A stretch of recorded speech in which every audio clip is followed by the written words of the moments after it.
Good evening, you guys. Today is February the 18th, and today we on day 5 of the Bible in 40 days for women.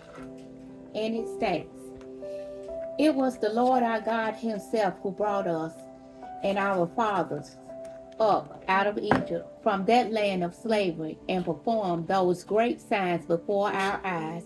He protected us on our entire journey and among all the nations through which we traveled. And the Lord drove out before us all the nations, including the Amorites who lived in the land. We too will serve the Lord because He is our God." The Israelites were now ready to cross the Jordan River into the land God had promised them, but it was not a simple matter of moving in and unpacking. It proved to be a challenge. Their road into the promised land was paved with conflict and war.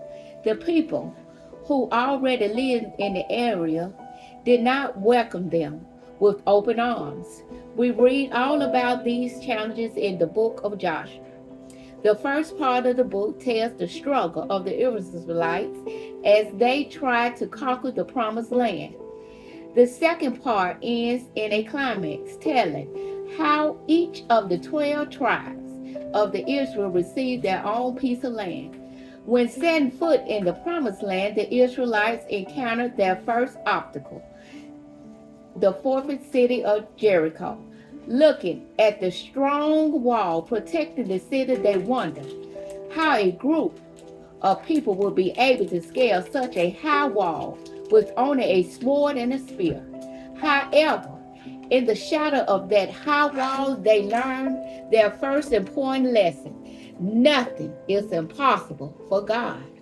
God's people followed His plan and did not attack the city immediately.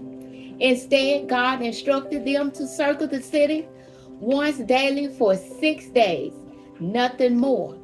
On the seventh day, they were to circle the city 7 times, and then it happened.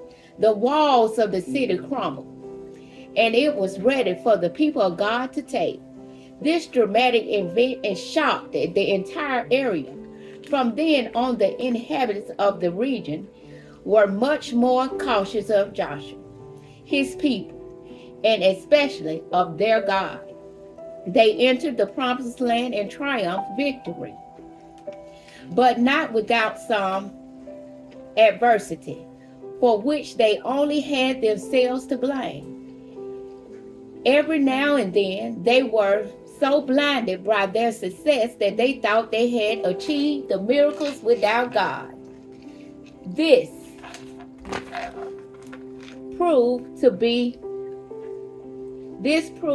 a disaster, as the Israelites discovered when they tried to conquer the city of Ai wasn't even a strong city. An Israelite by the name of Ashchin, however, upset the Lord with his disobedience and refused to repent.